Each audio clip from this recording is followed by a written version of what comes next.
pengelolaan data LKP.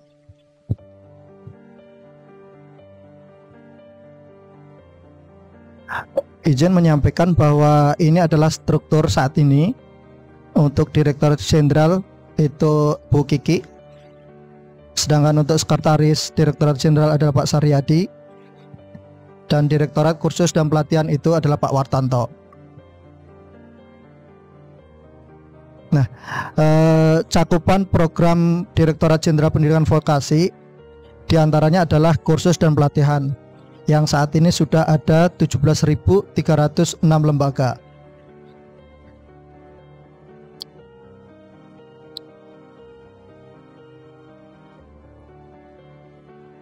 Next, terkait alih fungsi, kalau sebelumnya kita ada program LKP di Ditjen Podikmas, untuk saat ini adalah program LKP di Ditjen Vokasi.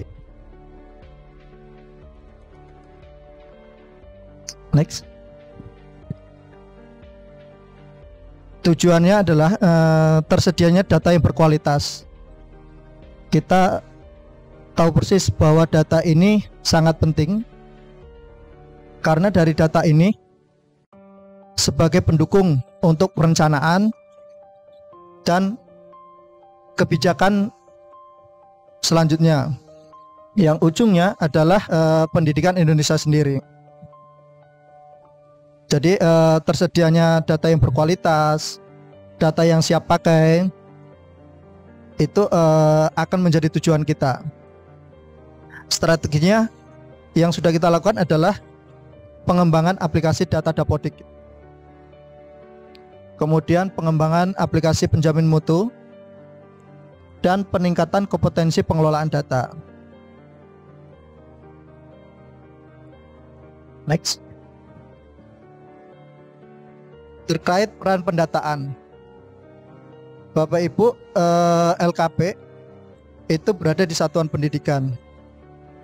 Tugasnya yakni melakukan pengisian dan pengiriman data melalui aplikasi Dapodik, melakukan pemutakhiran data secara berkala, yang tadi sudah disampaikan sekurang-kurangnya 1 kali dalam 1 semester,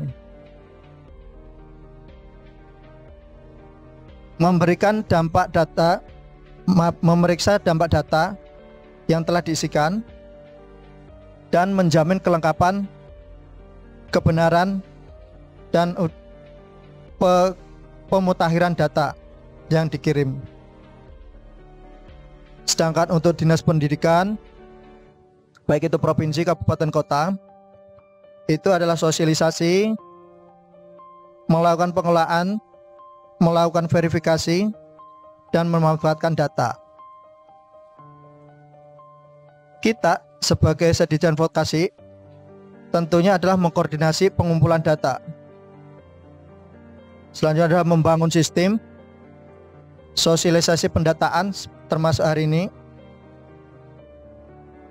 menyediakan layanan helpdesk dan menginformasikan kepada unit mengenai atribut-atribut jikalau ada entitas pendidikan yang perlu ditambahkan, baik itu sistem itu sendiri ataupun terkait dengan kebijakan.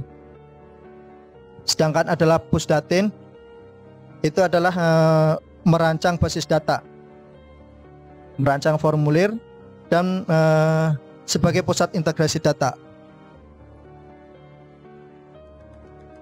Next,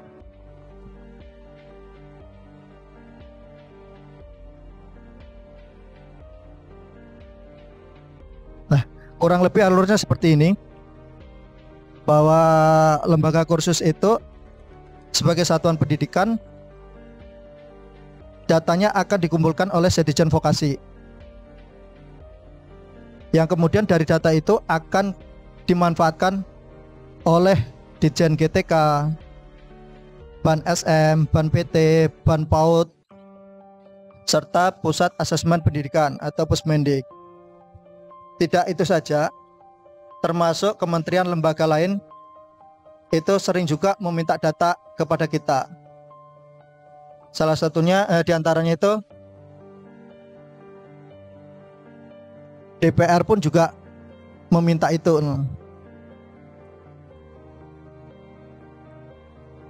Next. Nah, ini kondisi keaktifan atau sinkronisasi secara nasional dari Yogyakarta itu kurang lebih sudah 91%. Ini meliputi 174 yang sudah melakukan sinkronisasi dari 191. Yang 17 ini yang masih belum melakukan. Ini contohnya ya. Untuk Papua itu 87, Jawa Tengah 75%, Jawa Timur itu 71%, seperti itu. Next. Nah, hingga totalnya itu kalau secara nasional itu sudah mencapai 59,62%. Saya ingat waktu Dapodik tahun kemarin itu dikembangkan lagi itu kurang di kisaran 20%-an ya. Dan saat ini sudah 59. Menurut saya ini sudah bagus ya untuk pergerakannya. Harapannya sih lebih ditingkatkan lagi. Kalau ini secara keaktifan, nah nanti mungkin secara datanya itu baik keterisian ataupun kualitas. Next.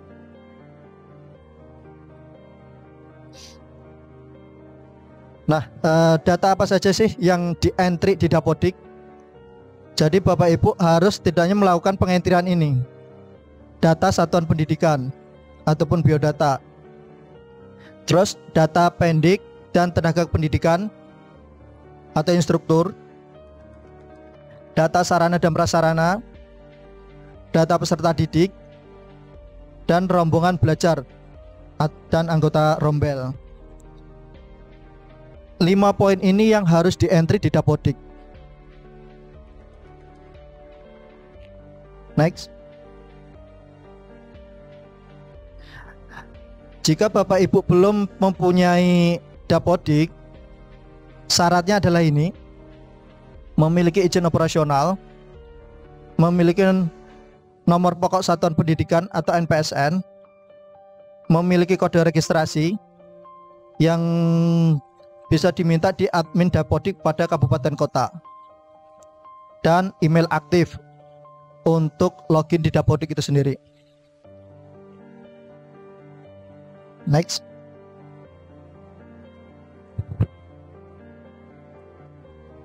URL yang Bapak Ibu harus tahu itu yang pertama adalah manajemen vokasi yang ada di manajemen.vokasi.kemendikbud.go.id. Ini untuk manajemen peserta didik dan instruktur. Selanjutnya adalah aplikasi Dapodik Vokasi yang bisa diakses di dapodik.vokasi.kemendikbud.go.id. Ini untuk data 5 poin tadi, mulai dari biodata, keaktifan peserta didik, mulai dari rombel anggota, itu di entry di Dapodik ini. Selanjutnya adalah aplikasi terkait.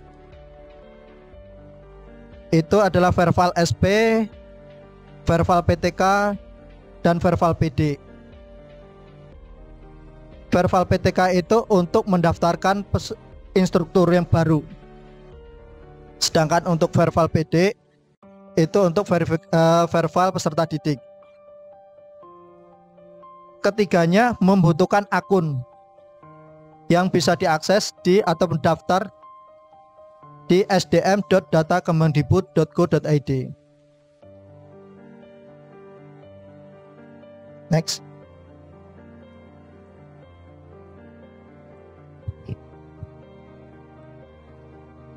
Ini untuk alur dari Dapodik sendiri harus mempunyai NPSN dan korek, diregistrasikan di manajemen vokasi untuk akunnya. Setelah berhasil, itu bisa dipakai di manajemen vokasi dan Dapodik, yang tentunya nanti akan kita verifikasi emailnya.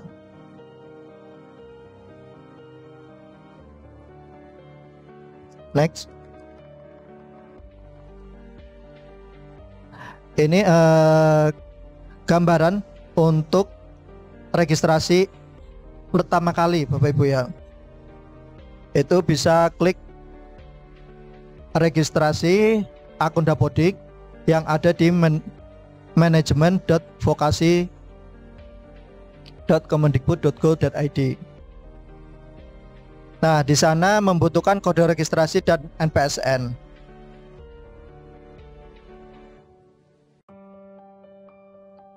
Setelah terverifikasi, Bapak Ibu harus Setelah terverifikasi, Bapak Ibu harus melengkapi nama lengkap, email, alamat, password untuk login, nomor handphone, dan nomor telepon. Nah, yang wajib adalah yang kita tandai bintang.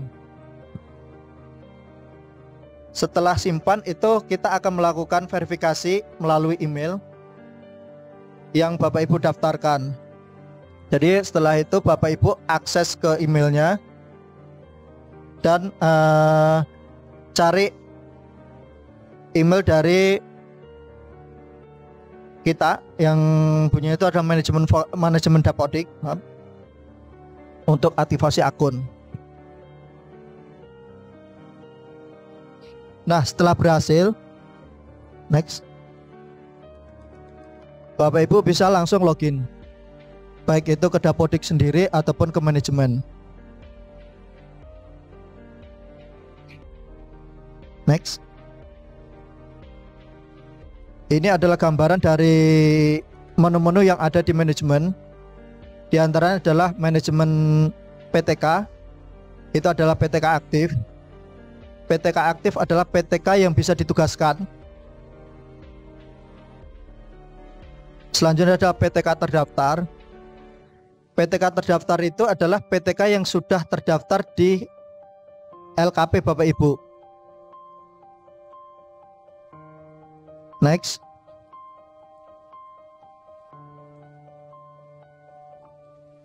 Selanjutnya adalah PTK keluar. PTK keluar ini adalah PTK yang sudah berhasil dikeluarkan.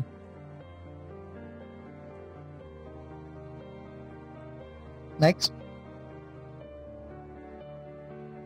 Selanjutnya adalah peserta didik. Penambahan peserta didik itu melalui manajemen Bapak Ibu ya. Nah, untuk data-datanya itu pasti akan kita tambahkan di sini. Next. Nah, jika itu adalah manajemen, selanjutnya adalah Dapodik. Di dalam Dapodik, fitur-fiturnya diantaranya yang pertama adalah PTK. Penambahan PTK baru bisa dilakukan melalui verbal PTK di alamat verbalptk.data.kemendikbud.go.id oleh masing satuan dan disetujui atau diverifikasi oleh Dinas Pendidikan. Untuk PTK yang sudah pernah mengajar atau masih aktif mengajar di satuan pendidikan yang lain, maka penambahannya bisa dilakukan melalui menu tarik di aplikasi manajemen. Jadi penambahan PTK ini ada dua. Pertama, jika itu baru, maka harus ditambahkan di verbal PTK. Tapi kalau sudah pernah, baik itu ada di satuan pendidikan sendiri ataupun di LKP yang lain, itu tinggal tarik. Setelah ada di PTK terdaftar, Bapak Ibu wajib melakukan salin penugasan. Itu agar menjadikan PTK itu aktif. Sekali lagi, penambahan fitur di manajemen terkait PTK aktif, PTK terdaftar, dan PTK keluar. Itu ada di manajemen Bapak Ibu ya.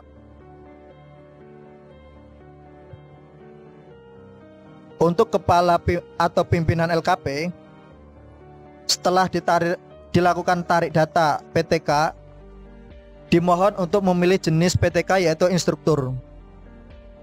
Kalau sebelumnya itu adalah kepala sekolah, ini kita sudah sesuaikan. Untuk jenis PTK-nya adalah instruktur. Caranya adalah di aplikasi Dapodik dengan menambahkan tugas tambahan dengan mengisi sebagai pimpinan.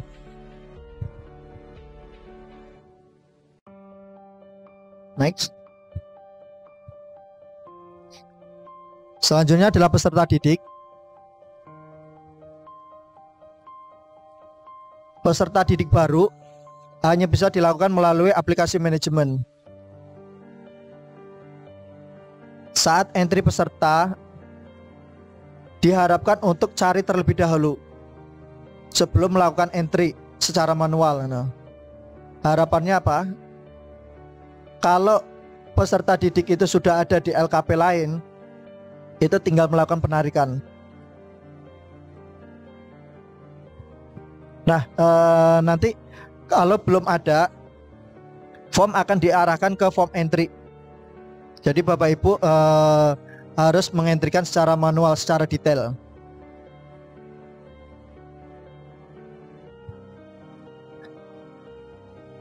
Jika ditemukan bahwa nama peserta didik, tanggal lahir, tempat lahir, dan ibu kandung itu berbeda dengan data peserta didik, itu dari kita tidak bisa melakukan perubahan. Perubahannya hanya bisa dilakukan di Verval PD. Tadi alamatnya vervalpd.data.kemendikbud.go.id. Next. Layanan disesuaikan dengan rumpul atau jenis keterampilan Bapak Ibu.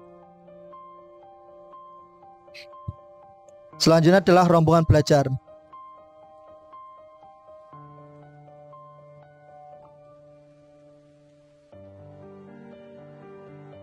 Pengeditan data rombongan belajar, baik itu layanan, kurikulum, tanggal mulai dan tanggal selesai, itu tidak bisa dilakukan kecuali data rombel dihapus. Ini maksudnya apa? Ketika Bapak Ibu sudah menyatakan bahwa rombel ini sudah jalan, itu berarti tidak bisa dilakukan edit. Salah satunya adalah meluluskan ataupun menghapus. Kalau memang salah ya mohon dihapus saja.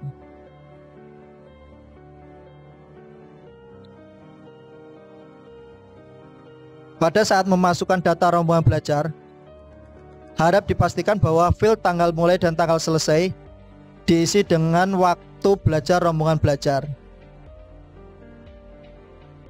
Tanggal mulai dan tanggal selesai maksimal 6 bulan dari tanggal mulai. Ini termasuk penyesuaian yang kita sesuaikan tahun ini ya. Jadi Bapak Ibu bisa mendaftarkan rombel itu maksimal 6 bulan. Dan sifatnya bisa lintas semester. Jadi misalkan Bapak Ibu entry di bulan 2, itu bisa maksimal sampai bulan 8, seperti itu.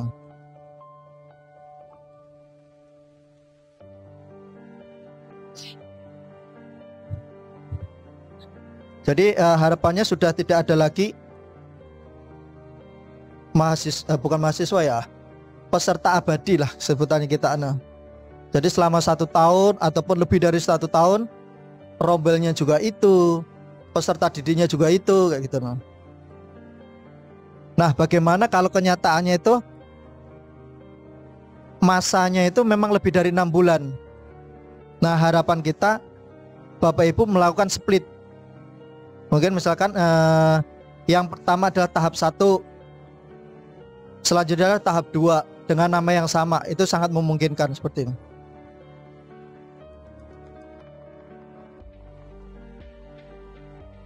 Terus ketika masa aktifnya sudah selesai, itu akan kami luluskan secara otomatis.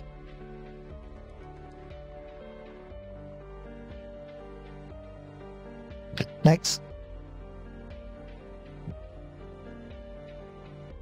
Selanjutnya adalah sarana dan prasarana.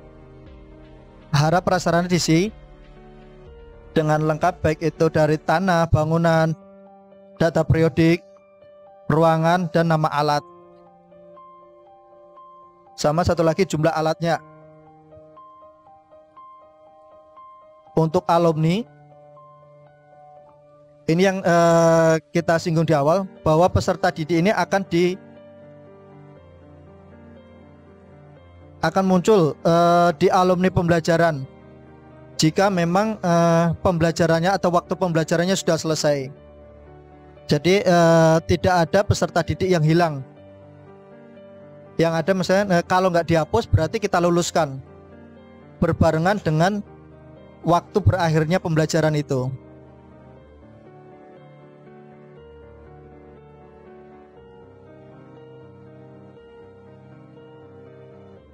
Untuk alumni satuan pendidikan akan muncul apabila peserta didik telah keluar dari satuan pendidikan, baik itu lulus, pindah, atau mengundurkan diri.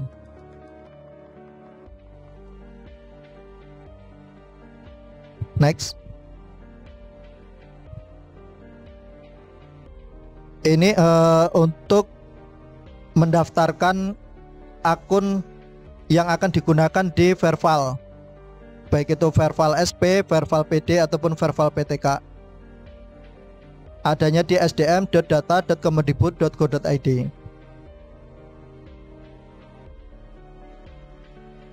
Next. Mohon perhatikan bahwa syaratnya itu adalah email aktif Bapak Ibu ya, nomor kontak, dan surat tugas sebagai operator. Tentunya kalau untuk verifikasi nanti melalui email itu.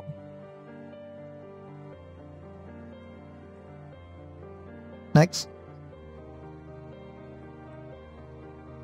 Jika sudah mempunyai akun SDM, itu Bapak Ibu bisa melakukan penambahan PTK baru yang berada di vervalptk.data.kemendikbud.go.id.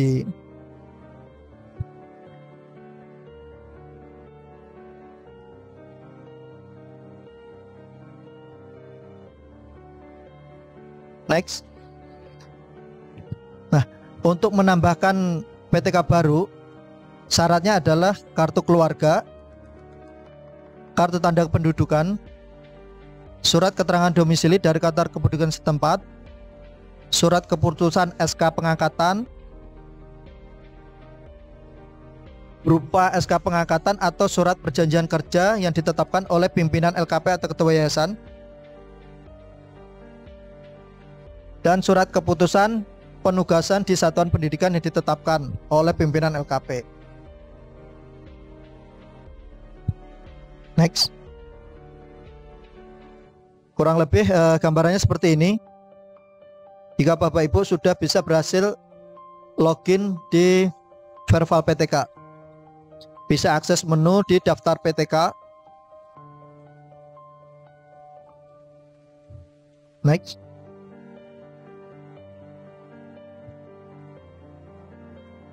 Masih sama, tampilannya kurang lebih seperti ini untuk penambahannya. Next. Nah, untuk Verval PD itu adalah peserta didik. Dari Pusdatin itu akan melakukan verifikasi, baik itu rombel atau satuan misalnya. siswa tercatat tunggal di satuan rombel atau sekolah.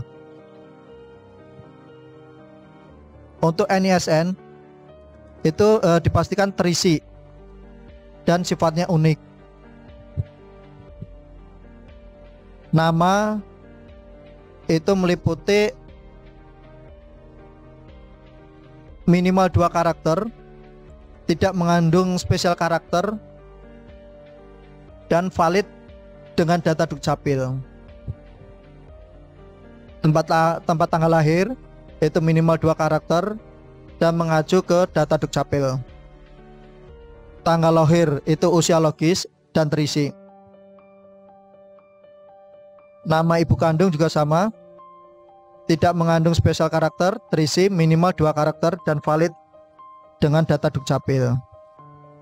Dan NIK sesuai format, unik dan mengacu pada data Dukcapil.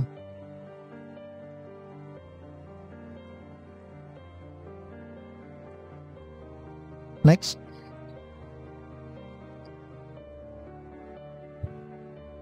Ini yang sering ditanyakan oleh Bapak Ibu. Yang pertama mungkin kita akan bahas ya. Yang pertama adalah lupa akun, password, atau operator pindah. Nah, jika Bapak Ibu mengalami seperti ini, yang pertama, Bapak Ibu masih memegang kode registrasi atau tidak. Kalau kode registrasi itu sudah hilang, nah Bapak Ibu bisa ke provinsi, kabupaten, kota. Maaf, dinas provinsi, kabupaten, kota.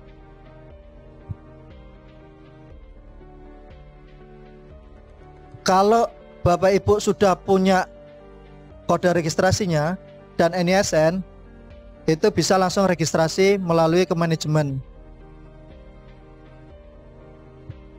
Selanjutnya adalah reset password. Reset password itu bisa langsung dilakukan di manajemen dan pastikan bahwa email itu aktif. Tidak bisa membuat rombel lebih dari 6 bulan. Nah, yang udah kita jelaskan tadi bahwa saat ini itu sudah tidak bisa menambahkan rombel lebih dari 6 bulan. Kalau kenyataannya tadi lebih dari 1 tahun, ya Bapak Ibu harus split. Minimal ya berarti per 6 bulan ya. Selanjutnya adalah rombel hilang. Sebenarnya rombel hilang itu kalau tidak dihapus berarti diluluskan, udah lulus otomatis. Kalau masa waktunya itu sudah habis, maka itu akan hilang dari daftar rombel, tapi di alumni. Peserta didik hilang itu juga sama kasusnya. Kalau tidak dihapus oleh Bapak Ibu berarti dia akan lulus otomatis. PTK hilang. PTK hilang ini pastikan dia ada di PTK terdaftar Bapak Ibu ya.